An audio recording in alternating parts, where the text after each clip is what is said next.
Good morning, everyone. I'm Amanda Cahey, the communication specialist, joined with Jim Sheridan, our instructor for today. It is 9 o'clock, so we'll get started. Just a little housekeeping. We are not using poll EV today. We'll be using the Zoom poll, so it'll pop up on your screen. You can answer, and then I'll share all the results. We will ask you some questions where you need to throw the answer in the Q&A. That's also where you'll put any questions you have. And then Jody will read them out to you. If you have any audio issues, you can go down to the bottom. You can raise your hand. Also, if you have any technical issues, like Jim and I are, glitching in and out, just throw it in the Q&A. We'll see what we can do with that. And from here, I will turn this over to Jim. Good morning, everyone. Thanks for joining us. I'm Jim Sheridan. I'm retired from Cornell, but I've been teaching communication skills and leadership skills and all kinds of people skills throughout my career and in my 20 years at Cornell as well. And I've been really proud to be an associate with the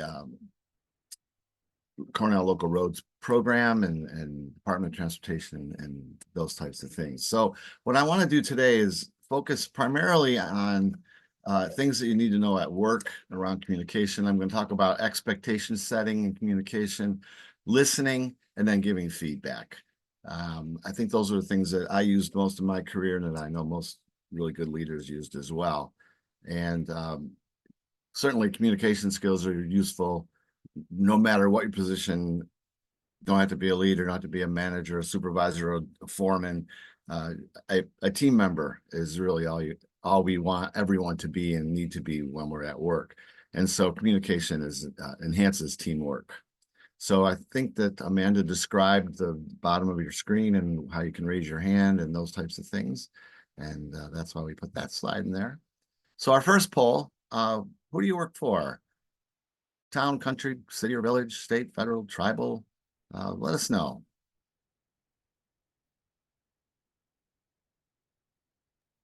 The answers are rolling in. Good to hear. Right. Looks like we have 27% town, 45% county, 18% city or village, 9% private, and nobody for the weekend. Nobody's working for the weekend? Oh, I am, but I'm retired, so every day is a weekend if I want it to be. All right, thank you very much for that. I really appreciate it. It gives me a little bit of a sense for who's with us today, and it looks like a pretty good mix. All righty. So this is not moving on to the next slide. You might have to click back on it. If the Zoom poll came up, it might have made it mad. Okay, thanks. So now we know where you work. If you let me know what your job is, that would be helpful for me. If it's none of the above, if you can throw that in the Q&A.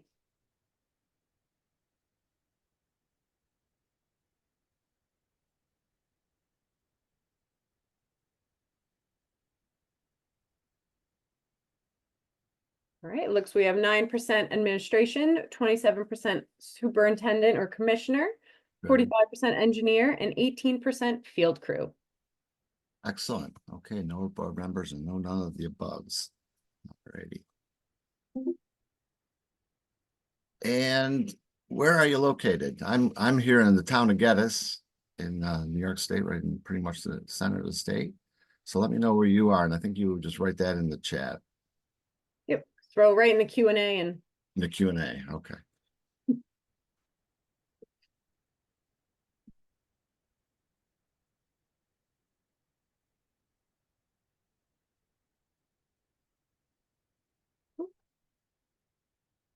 we have Goshen, Guthrie County, Iowa, New Jersey, Albany, town of Cicero, Clear Creek, Colorado, town of Queensbury, town of Lebanon.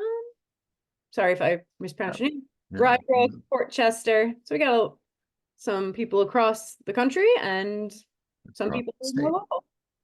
All right. Well, Cicero's near me relatively compared to Colorado. So hello, Cicero. All right. So let's talk about what communication is. Someone has an idea they want to tell someone. I got to tell someone this. I got this thing I got to say. I got to tell them. They decide what to say and how to say it based on their own experiences. It's like I grew up my way. I learned my way of doing things and with the people I grew up with and the experiences I had. And so I'm going to only have what I have to offer in order to decide what to say. So then I say it, I share it with the person, and the person who receives it interprets it based on their own experience. So there's a lot of room in here for misinterpretation. There's a lot of room if you do it well for clear interpretation. And when really good communication happens, it's not just one way, because you can imagine if I had an idea I want to tell someone else, I came from only my experience with that, and I told someone that and expect them to get it exactly the same way, there's a lot of room for problem. That's one way. Two way, I give them room to ask me questions. I give them room to clarify that what they're thinking, clarify what they think they heard. And so we need to have communication. We need to be able to say our ideas. We need to be able to say what our expectations are. But we want to make it clear what people need. The problem is, I'm over here on the left with my triangle brain, and I'm talking to a person on the right with their diamond-shaped brain. My triangle brain was formed by the fact that I was born in 1957 in central New York. I went to public schools. I did some sports. I did musical stuff. I had opinions. My parents had opinions. My uncles and aunts had opinions. My teachers taught me things I took or didn't take. I interpreted my way or not. And all my experiences formed my triangle brain and the way I think. So I formulate my idea. I put it together in my triangle brain, which is me, my development, and then I share it. And then it goes meandering through space and all these squiggly lines you see. It doesn't go straight across like the shortest distance between 2 points is a straight line. Most of our stuff is not formulated as a straight line, and it's certainly not communicated through the airways in a straight line. Not only is it not always clear, but there's also distractions in there. Maybe some music is playing. Maybe some truck has just decided to back up and that beeping sound is getting in the way of you hearing. Whatever is in the air is also coming into the person with a triangle, with a diamond-shaped brain, and it messes up what was said. What also changes what was said was, let's say this person with a diamond-shaped brain was born in 1990, and they went to private school, and they decided to take 2 years gap and not go to any technical school after private school until they hitchhiked across the country and experienced far more stuff than I ever experienced and had a broader view of the world. And in some ways, maybe a narrower view, because they don't really remember who the Dave Clark Five was. Or maybe you don't either, but I do. And so if I try to Dave Clark Five metaphor with this diamond brain, it's just not going in. So their experiences take what I've given from my experiences, interpret their way. And there's a lot of room for confusion there. And so if we're going to set expectations on a job, or we are human hearing expectations on a job, we have to remember that there's a lot of room for error. And so getting the clearest communication possible is important. A thing that I try to do, but I'm not always going to be successful, is I say to myself, who am I talking with here? What are their experiences? I can't talk about Leave It to Beaver and what show, Captain Kangaroo shows that I had when I was a kid. They're not going to know what they were. Likewise, my kids, all in their 30s and 40s, they're not. They actually quote movies and things, and they laugh at them, and I'm going, what are you talking about? And they go, don't you remember that movie? And I'm like, I never saw that movie. So then they describe the movie. Now I have a better understanding. So that's what we need to do in order to communicate. It can't just be one way. It needs to be back and forth, remembering that there's a lot of room for error in there, and that if we formulate our messages the best we can so that the person will hear it in the way that they understand it, that would help us. So in that part of the communication where I described, we have an idea, then we formulate our message in our brain. It's a good idea. We're only going to be able to do it from our own experience, but it's a good idea to try to imagine the other person's experience, or in some cases you don't have to imagine because you know the person and you know what some of their experiences are. So some communication do's, a few things to pay attention to and try to make happen. Know that effective communication starts from the top down. Ensure that formal communication channels are enforced. Be selective, accessible, and when choosing how to communicate, be selective about that. Be professional, clear, and concise. Ensure information is communicated in a timely manner, and ensure information is delivered to all the people that need to hear it. So when I talk about top down, when we're at work, and I've been on teams where it's sometimes hard to tell who the foreman is or who the boss is. They're that good of a team member. But when we needed to hear things from above, they came through our foreman. And if you're a foreman, if you're an administrator, if you're an independent contractor type person who is a go-to person for people, you got to know that people are listening to you. They're paying attention to what you have to give in order to decide what they need to do and how they can contribute. So remember that the higher up you are, or the more respected you are, or a go-to person you are, the more you really need to pay attention to how you're formulating your messages. When you have a lot of people to communicate to, let's say you have a team that you want to hear a similar message, it's a good idea to use the formal communication lines that are already set up in your organization. If you go outside that and think you go by word of mouth, or I mentioned it to Bob, so I'm sure he'll tell Cindy, that's not really going to do the trick, because Bob might not tell Cindy, or Bob might not tell Cindy what you wanted them to hear. So use the formal channels that are in place as much as possible. Doesn't mean you can't be casual here and there, but when you have something important to get across to everyone, please do that. Be selective and be accessible when choosing how to communicate. So going back to the triangle brain versus the diamond brain, what do people like to have? People in my parents' generation didn't think it was true unless they got a linen letter in the mail.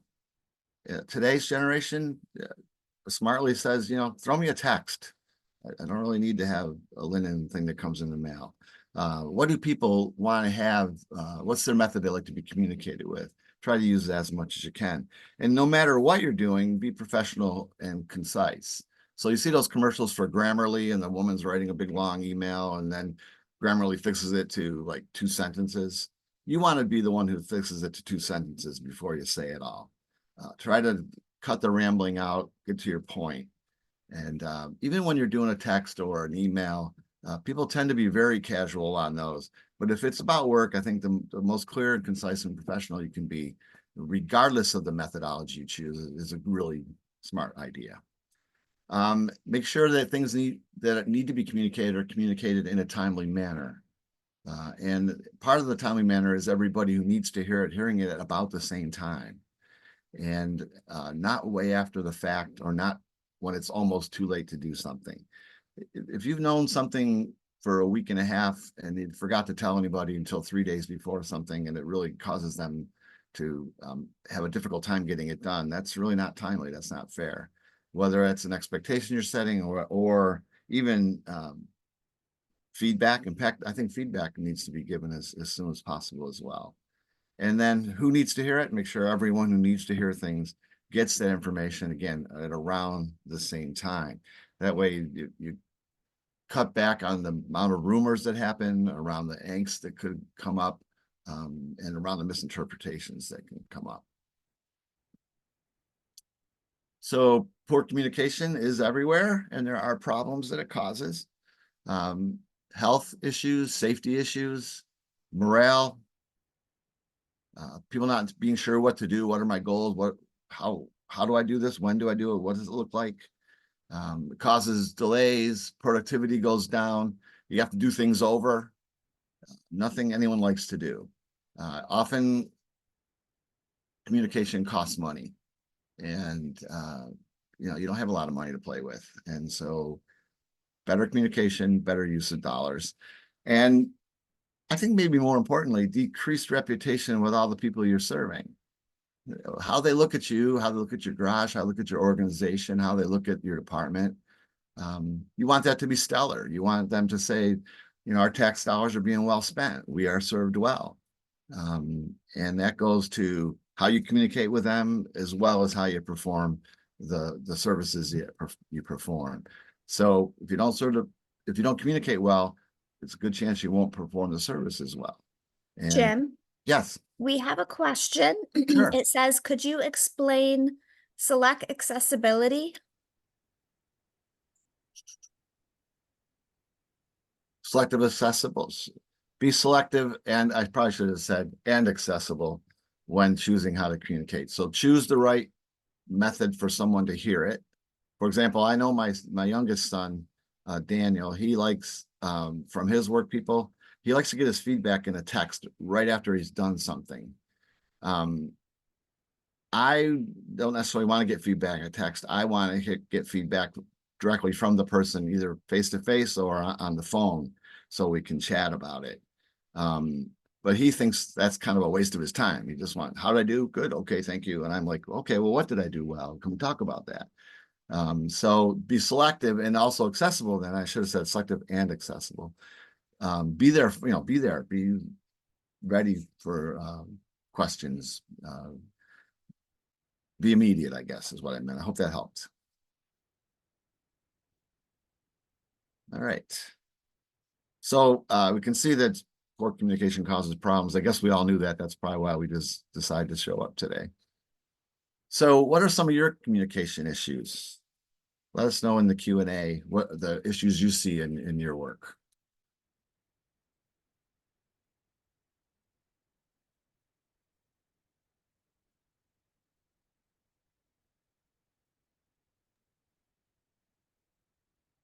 So we have cultural differences, Uh-huh. language barrier, Yeah. technology barrier, or technological barrier. Yeah. We have lack of communication, age gap is the biggest, rumor control, Oh, yeah. power dynamics, Mm-hmm. unaddressed personal issues, interruptions, lack of regular updates, and conflict avoidance. So nice mix. Yeah. And conflict. Well, there's a lot here that I see I've experienced, and I gotta tell you, for me, it's something I know about myself. It's in my triangle brain. I'm conflict averse. So when something comes up and I'm like, I don't feel right with this, I don't know if I should talk to my boss about it or not, because I don't want to cause problems. So sometimes I'll let it go. And I've learned over my many years that that's not useful. So while I know it about myself, I know that I have to get over that hurdle and use my best communication skills to have that conversation that I need to have. Managing up is difficult. However, it's also true that managing up is similar to managing sideways or managing down. What do I expect? What do you expect? Do we know what that is? Are we clear about that? Are we listening to each other? Do we definitely understand where each other comes from? Am I being respectful? And am I being thoughtful in my ability to form things in a way that the other person will be able to hear it, create an environment where they'll be able to feel like they can be openly engaged in the conversation and share information. Cultural differences are more and more experienced, and there's a lot of richness in the cultural difference, and I got to admit, it also creates barriers in our ability to want to take the time or be able to understand how they're speaking, or know that my triangle brain, I know some diamond brains and I know some circle brains, but I don't know anybody hexagonal, and I just met a hexagonal brain person and I don't get it, and they don't get me, and I'm frustrated. And so pausing, thinking about what's my idea, what's the thing I need to share, how will I formulate it, what's the best way to formulate it for them, how can I create an environment where, knowing we're not going to understand, we can ask each other questions. All that stems from being respectful. So all these barriers that you're talking about are real and true. Age gap, you talked about, there's a lot of literature around generations, and there's even some angst between millennials and the next generation that's coming up about how they do things differently. And so if you're in one generation and people you're working with are in another generation, just know that the frustrations you have with them, they have with you, and talk about those. Talk about how you can open up your understanding of each other so that you can communicate better. Those are not easy to do, but they're important to do if you find that you are struggling with any of these types of things. One of the hardest things to do when there's a technological barrier, or you want to nip the rumors that are going on around the shop nip them in the bud, is to be the person that has the courage to raise them up. and communicate them well and listen well, and maybe even have to manage the conversation others are having well. And a lot of difficult conversations, they can't get done in that 25 minutes you have before you go out and start your day on the road, or start your day back in the office, or wherever you're working your day. And so they may take several different meetings, several different conflict types of conversations. But as I said, I'm conflict averse, so it's difficult for me to bring those up. And I can also get frustrated because it doesn't go quick enough for me. And so what I have to do is dial back a little, say, what is it I want? What's the best way for me to get that? And almost be planful instead of reactful. I always feel weird talking about that because I make it sound easy, but I know it's not easy. And I also know it's worth it. So thanks for letting me know about the different communication issues you have. I'm going to tell you they're not going to go away, and they can be managed if you decide to manage them. And it may be feel like a personal crusade sometime where you're the only person on it. And if it's important enough, I encourage you to do it, step up to it, plan for it, communicate it, and do the work of managing that communication. Again, not always easy. Here's some practices that are useful when you're thinking about communicating.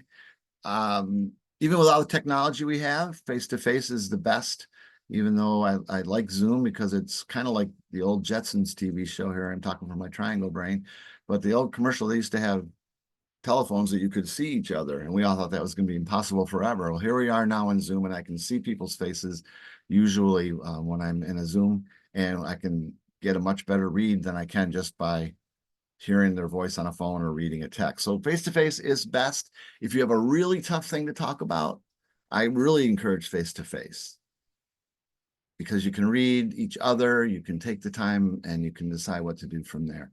Be clear on your information you want to share. Combine the verbal and nonverbal communication in the same thing. Don't just hear, but listen. Ask good questions. Be diplomatic. Don't gossip. Don't be too personal. And try not to talk about controversial topics, particularly that are not related to work. And then offer helpful feedback. So I talked about face-to-face. Clear communication is, again, what is it I want to say? What is it people need to hear? How can they hear it the best? What exactly am I going to need to say? And so like Grammarly does on that commercial, take all the junk out and get to the point. Know what that is. Combine verbal and nonverbal communication. So if you're face-to-face or on Zoom or maybe on your FaceTime on your iPhone or other ways where you can get visuals, remember that you are speaking words, but people are watching your face and your hands and your body motion and your position and making interpretations from those as well. And so they all need to match. So if you're saying, boy, I had the best day ever, people are hearing you go, that sounds pretty monotone, and he wasn't smiling, so he probably really didn't have the best day ever. That's why sarcasm works. We say something that's different than we're showing.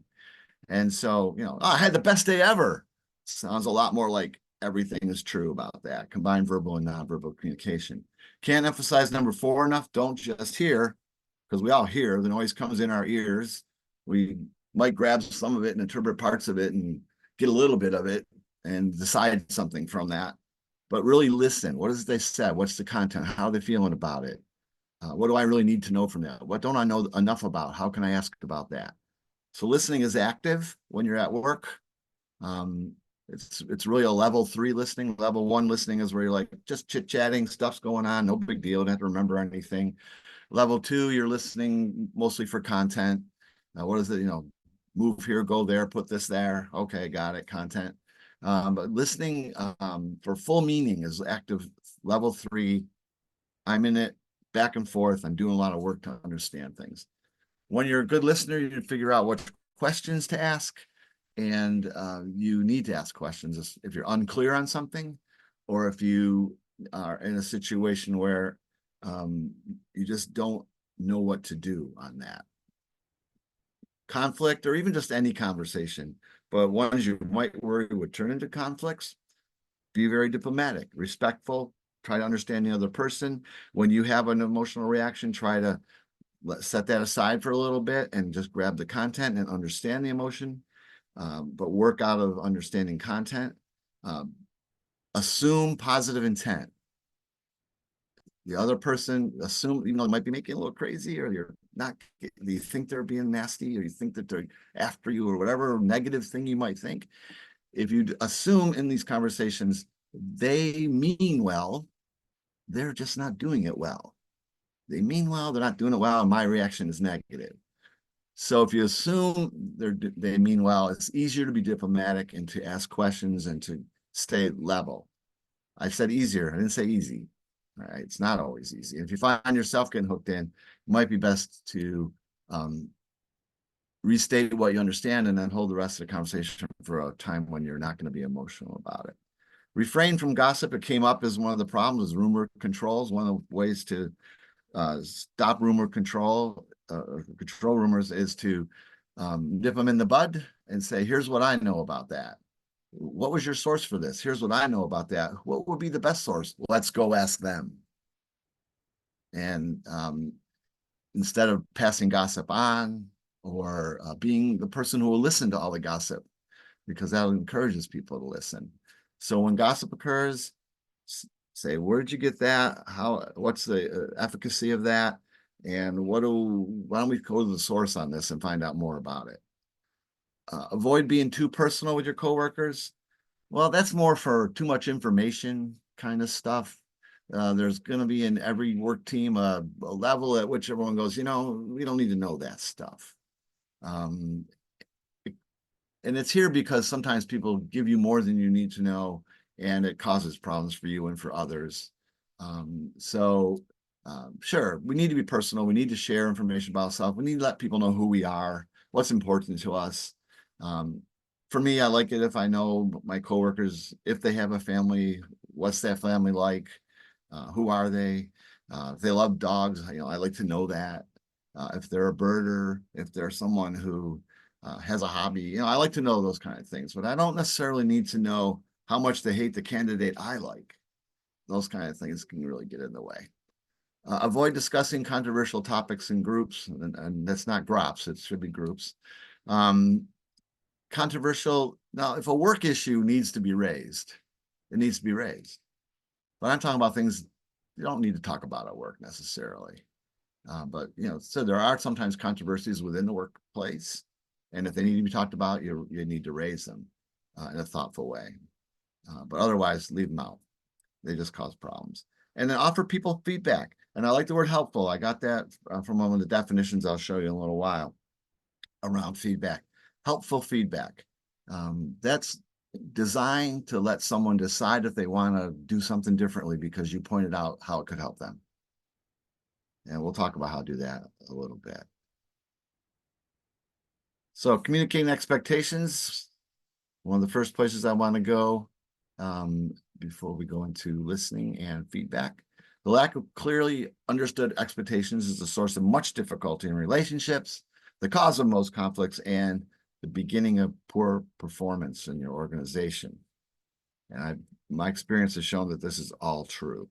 So people need to know what they need to do, exactly how they need to do it, by when they need to do it, so that it's the need that you expressed when you set up an expectation is met. Now, you know, a lot of us are used to work where expectations are coming down from a boss type person. But if you're helping a teammate, you need to know what they expect, what they think help looks like. A couple of my sons are Syracuse firefighters, and they work 24-hour shifts, and they need to be, I think, at work on the work floor, if you will, in the truck, wherever, by, I think it's 7 a.m. And their unwritten rule across the department is you get there at 6 o'clock to relieve your person so that you can chat each other in and out and have time to make that transition. So you're really working from 6 to 6, not 7 to 7. That's a communication that they've done amongst themselves. And they've made that really clear for people and for rookies. And they also, and that's, again, that's not an official one. It's one that they need to pay attention to. Communicate expectations. And that when you do that, it creates positive working relationships with whomever you are setting expectations with. So you need to be clear on what your interests and expectations are when you're setting them up. What do I want? Why do I want that? What will help me get? You need to know, as you know, people who work in the government, you need to know what your boards expect and what they want out of things, because they empower the budgets and they empower the positions and they make things happen and they often set the agendas on things. And so what is it their interests are? What are they expecting? What is it the public whom you serve wants? What are they interested in? What do they expect? And what do those of you who are crew members expect? So wherever you sit in an organization, it's a good idea to get in touch with these. What is it they expect? What do I expect? How do they match? How do I get clear on those? How do we come together and make sense out of those? The benefits of taking the time to do that: engagement's higher. The United States is according to Gallup, they're in a employee engagement crisis. It's last poll I looked at, might have been 6 months ago, was only 27% of American workers say they are engaged in their work. The rest of them just go to work and do whatever. Engagement means you're personally interested in the outcomes of things and trying to make things get done the way they need to get done, meet expectations, and enjoy the work. Knowing what you need to do, in other words, having good expectations clearly understood, is that your productivity goes up. And when productivity goes up, you feel better about work. You know, think about if you've ever been on a sports team that lost a lot. It's only after a while, the love of the game is diminished. It's not enough to hold your interest. And you can see the difference when teams are playing each other, where one team loves the game and just performs well and builds energy off of that, versus the team who's just kind of showed up to play baseball or whatever sport you're in. Performance management, if you're in a situation where you have to let people know how they're doing because it's your job, if they know what their job is, it's a lot easier to talk about how they did against it. And so you don't have performance management issues, you just have discussions about how it's going. And people all know how it's supposed to be going, so it's easy to have that discussion. So the work environment, as I kind of alluded to, improves when you're doing what is expected, what you know what's expected, and when you hit the targets for what's expected, you feel good, and that helps your environment, and you feel better at work, and you'll stay there longer. A few months ago, I did for local roads a program around finding and retaining employees, and the environment you create, and if it's actually determines how your retention rate is. And so if it's a good environment, people are enjoying the work, they're enjoying how you get along, how you listen to each other, how you respect each other, they stay. And some people will even stay in an organization like that rather than take more money to go to another organization. You know, realistically, a lot more money it'd be hard to stay anywhere, but most people will stay with a group that they enjoy being with. And if you have expectations, you know what they are, you clearly tell people, everyone knows what the overall goal is, how it gets done, who does what, and what it should look like when they're done. So communication plays a huge part in the success of any organization. And you probably did know that already. So when you're communicating them, you have to really make them clear for yourself first. You can't say, yeah, well, then you write them down, so you have them clearer to yourself, and maybe even helps you communicate to others. And then you meet with people to let them know what those are, and then you gain agreement and commitment. Agreement means everyone understands them, and you know everyone understands them, and then they say, yeah, we'll do that. And they do that for their own reasons, not yours, but if they know what it is and they agree to do it, they'll do it.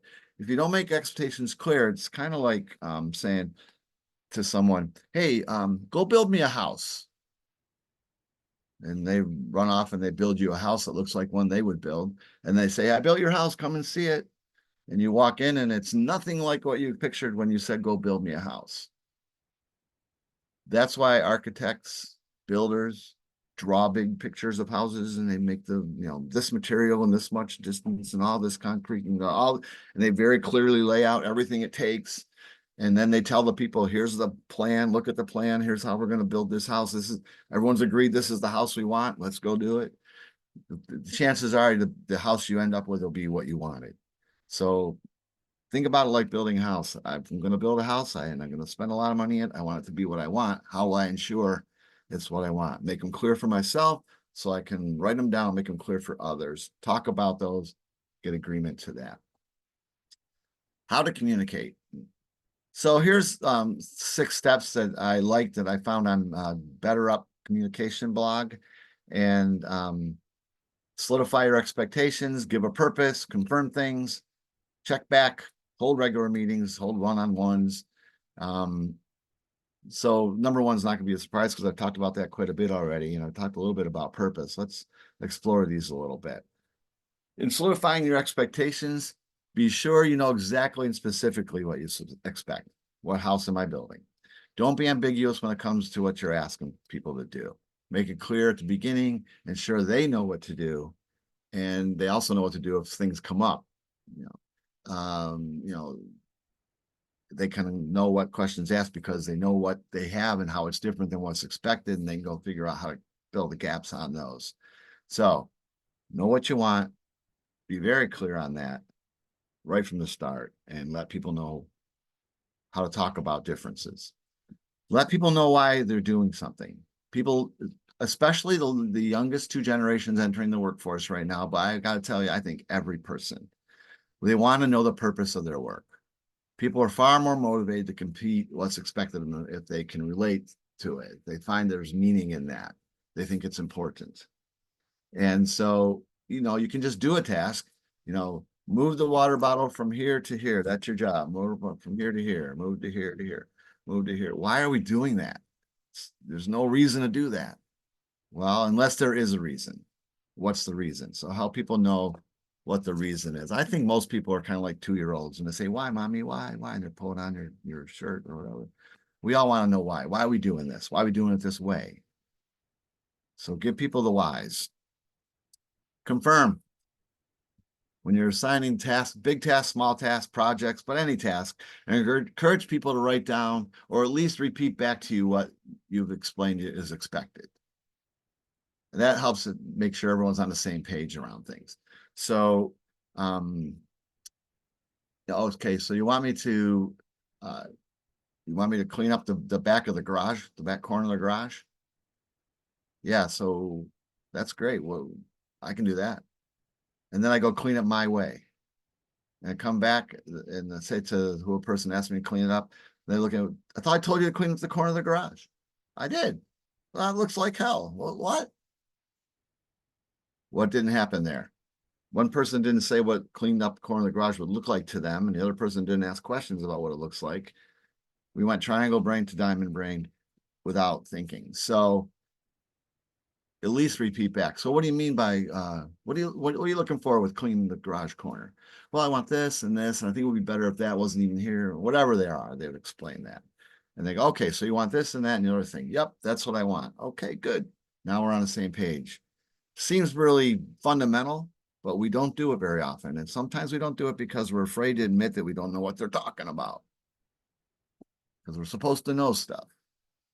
And I decided maybe 20 years ago, if I don't know something, I'm going to ask about it. And I had a lot more success in life and work after I did that. It took me a long time to learn that lesson. Check back. Appropriate intervals. You want to see how it's going. You want to give feedback. You don't want to be a micromanager. It's a good idea to check in often, but skilled workers need fewer check-ins than people who are new to a task. So if you've got a skilled worker, you don't have to describe it quite as much. They know what a good outcome would be in that type of thing. You don't need to check in with them as much as you would a new person. And even if the new person is from another garage in a different town or village, they did it their way in that town or village. You guys do it your way in your town or village. And so how do we do it here is an important thing to let new people know. And then the more they do it your way, the less you have to check back. Fine line between keeping people on task and micromanaging. What is the appropriate interval? I love that. It's kind of a mush word, appropriate. Appropriate means for John, I need to check in only at the end of the week on how it's going. For Bob, yeah, maybe I'll just call him at the middle of the week. For Jim, we're gonna check with him kind of at the end of every day and see how it's going. Susie, check out at lunch how it's going and how it's going at the end of the day. What do they need in order to be successful? Because if someone's moving in the wrong direction for a while and they keep going in that direction, now you've got a lot more recovery to do and a lot more rework to do, a lot more expense. And people learn how to do it wrong for longer. So get in there, check back early or check back late, depending on what the person needs. If you find that you're giving people too much time between, then you got to shorten your rope a little bit on that. Check back in, hold regular meetings. That way, everyone who needs to hear things can hear them and ask questions about them. So your two-way communication is open around problems that are coming up or even opportunities that have come up that you can do to improve things. And when you're meeting about that and communicating in those two-way ways that are open and respectful, you'll find that people are more likely to bring things up and to raise issues when they come up. Can also set goals in the meetings and break down those goals so that everyone knows who's doing what and how they're contributing to getting the task or the project done, and how they need to contribute and what others will be contributing. And that way they're not going, how come Susie's not doing her job and Daquan's doing everything? And they'll know that Susie's supposed to do this other thing and that Daquan's doing what he's supposed to do. So regular meetings, what's regular mean is another mush word. What works for you? What works for your team? I personally liked having every other week. We would have a meeting for 45 minutes or so. It's not always possible in your busy times, but, and I like meeting one-on-one with individuals. I think that worked, keeping people in track and to develop my understanding of how they're doing. And so that brings up the one-on-ones, keeps you and your team member that you're meeting with on the same page. You get updates on how it's going. You can give feedback, positive or helpful, about how it's going and any kind of discussion you need to have. And you can also learn about how the person does their work and how they like to hear things, how they like to be communicated with. It builds a one-on-one personal relationship as well, and a sense that they matter and that you care, and that's very useful. So if you're a boss type person, hold regular one-on-ones, and if you're not, ask for them. So here are 9 tips for communicating expectations. Mindfully work towards creating an environment of involvement, respect, and connection where the richness of ideas, backgrounds, and perspectives are valued, and strive to make them measurable. So the first one's a lot around the environment people work in. Respectful, included, sharing different perspectives, and seeing those as useful and rich and worth discussing. And then another tip for communicating, make it very measurable. How much time will this take? How many times are we going to do it? What is our budget on this? What tools should we use? Anything you could think of that helps something be measurable is something I would encourage you bring into the conversation around expectations. Consider documenting your expectations in written form. I'm not talking about reams and reams of paper, but so-and-so is going to do this by this time using this tool. And report back to me, or I'll check with them on Tuesday, whatever. Document that stuff. And if you're the person receiving the expectation, I document it with mine. She wants me to do this by this time. Here's what it's going to look like. Did I get that right, boss? Yep. Okay. And now I've got that to talk about in my one-on-ones. Be clear and direct in your verbal communication. I think we said that enough times. And address any miscommunication as soon as identified. So rumors or someone just misunderstood you, as soon as you know that happened, go back in and talk about it, get it clear. Hold every member accountable for their work. If problems arise, have face-to-face conversations, use feedback and coaching, and reward and recognize people. So everyone's accountable for their own work. It's easier to be accountable for my work if I know what I have to do, what it looks like. It's easy for me to be accountable for only my work if I know what else other people are doing and how it's the same and different than what I'm doing, and how what they're doing relates to what I'm doing and how what I'm doing relates to what they're doing.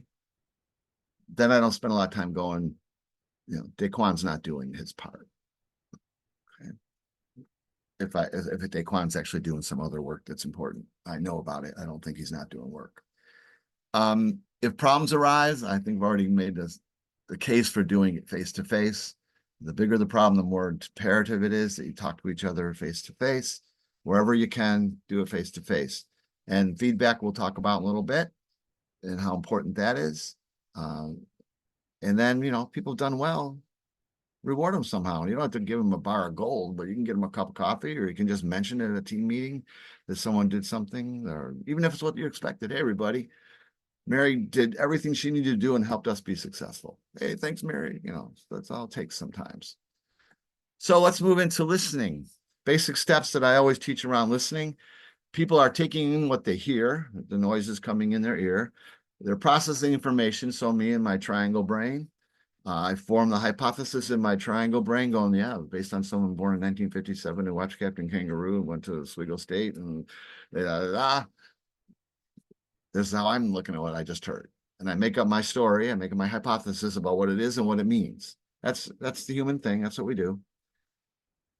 Active listening, level 3 listening, you do another step. You check out your hypothesis.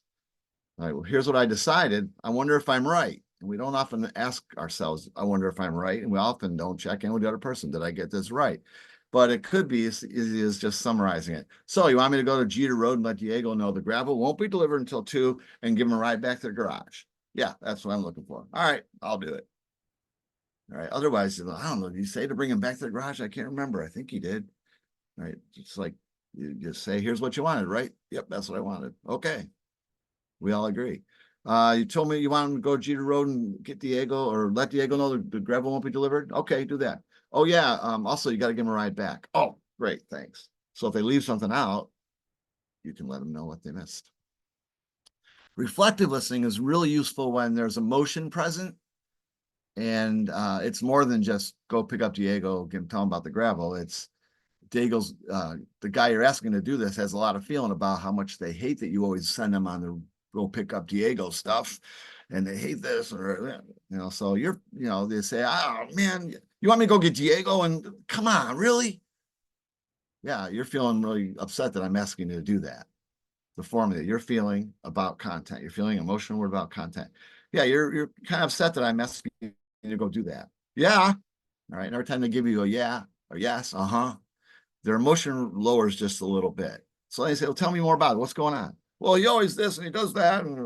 Okay. All right. So he's it just makes you crazy and does this and that. Yeah. Okay. Yeah, you're right. After a while, people get to a calmer place. They're not happy. They don't love working and go pick up Diego, but they get it. They're not emotional anymore. So the more you listen well to emotion and name emotion, the more people will be able to go along and do what you need. So listening, making sure someone knows that they understand you, asking them to help you understand what they understand, and matching the communication gaps in that. And when there's emotion present, trying to lower the emotion so people can do problem solving, can be rational. So these are definitions I really like around feedback, which is our last topic for today. When you give feedback, it means you offer a helpful response to someone's work idea. I love this. It's a helpful response. Boy, I just saw Jim do this, and I really think it would be better if he did this. His results would be better. And I think he'd appreciate hearing that if I could figure out how to tell him that. So my intent is to be helpful. And then performance feedback is an ongoing process where information is exchanged concerning the performance expected and the performance exhibited. Constructive feedback can praise good performance or correct poor performance. It should always be tied to the performance standards. So that's why we talk about expectations, and then we manage how people are doing against those expectations by giving them feedback. And then they can decide if they want to move on that feedback. So 5 steps that I know work because I used them for years around giving effective feedback. Convey your positive intent, describe what you've observed, state the impact of behavior, and ask the other person to respond, then focus your discussion on solutions. We're going to explore these rapidly. First step, convey positive intent. I often point to a common goal people have. That's the easiest one for me. What do we have in common? What are we both looking for? Do we know we're both looking for? Or you can even just say, here's something I want to talk about. If you state what you want to cover. An example of I know we both think it's important to have good relationships with the public. And most people are going to agree with that, maybe at different levels, but they're not going to say, no, I don't. So you found a place where you find a place where we can pretty much agree, a common goal. Second, you're moving into describe what you've observed. You have to be specific and to the point and focus on behavior, not on the person. So if the person's being a jerk, that's because you saw them do behaviors and you decided they were a jerk. So skip the calling them a jerk and go right to behaviors. You did this and this and this. Don't label them. You just say, here's what the behaviors were. A lot easier for people to take, and then eliminates name calling, and they may not love what you're saying, but they'll be a little more open. So describe what you observed, being specific. I get it that it's easy to get frustrated when someone gets cranky with you like the guy in Orchard Road did. And I can see why anyone would want to use the sarcastic tone you did with him. All right, I saw this. I get it, but it was a sarcastic tone. That's what you're pointing out. Third, state the impact. And this is why you decide to give feedback. This is why it's important enough to talk about. There's an impact. So if there's no impact or a very minimal impact, maybe it's not worth talking about or being clear or super specific about. But when it matters, now you got to tell people why it matters. State the impact of behavior, link the behavior to impact on that person, on the business, on others, and maybe a couple consequences. However, that was disrespectful, and all it did was tick the guy off more and make you in the department look bad. All right, so impacts. Guy got mad, and we look bad. And then you want to ask the other person to respond. Ask with open questions, and then you really need to listen. And you don't want to be defensive yet. You're listening for information and trying to understand. You're not listening to explain again. You're not listening to tell a story that's similar. You're not listening to think about what you would say next. You're listening to what they had, and you're processing and trying to understand it, taking it into your triangle brain when they're a diamond brain. What do they mean? What points don't I get yet? All right. So I like to, it sounds kind of pat here, but I like to say, so I just said all this. What do you think what do you think of what I just said? So you don't have to like step. You can actually put it all in one paragraph when you're saying it to someone. I know it's easy to get frustrated when someone gets cranky with you, like the guy on Orchard Road did. And I can see why anyone who's not at their best would like to talk back to him using the sarcastic tone you used. However, that's disrespectful, and all it did was tick the guy off more and make you in the department look bad. So what do you think of what I just said? And they're going to respond. They're going to have their, they might go, yeah, you're right. I thought about it later and I really felt bad. I don't know what to do now. So now you're in problem solving already.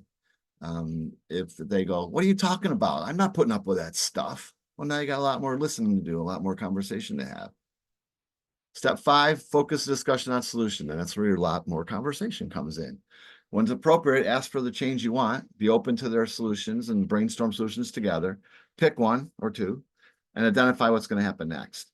All right, it's important that all of us get treated in public respectfully and have the garage be viewed in a good light. With that in mind, what are some things you could do better next time? All right, so you're laying out your expectation, but let's talk about how to do it. And they'll have ideas, you can have ideas, and you're keeping an open mind through those. So that was my talk today around communication. The tools I thought were really important to pay attention to is setting expectations, doing a good job of listening, do the right level of listening. Is this just a casual conversation? Level 1's okay. Is this something I just got to get some content out of? Okay, I've got that. Or is this something I really need to be attentive, pay attention to, develop understanding between us? That's level 3, and that is often served well by reflective listening. And then setting up the feedback. These 5 steps, I got to tell you, I love them. They work well. They cause me to be thoughtful about what I want and help the person understand where we're going from there. I will take any last questions you might have, but I also want to point out I had a great time chatting with you today. So thank you. Any questions? Not just yet, but I want to thank you, Jim, for coming on and putting this on for us. We had to reschedule here and there, but thank you. Yeah, thanks for doing that. I apologize. I had a medical procedure I had to have done, and they weren't moving their time. So We're easily flexible, and thank you to the attendees that showed up today. We have thank you for the class and great information. thank you. The recording will be on our website later today or tomorrow. So if you want to come back and review anything, you'll have access to that. And with that, thank you all. Thank you, Jim. And Thank we will you. time. All right, take care. Bye-bye.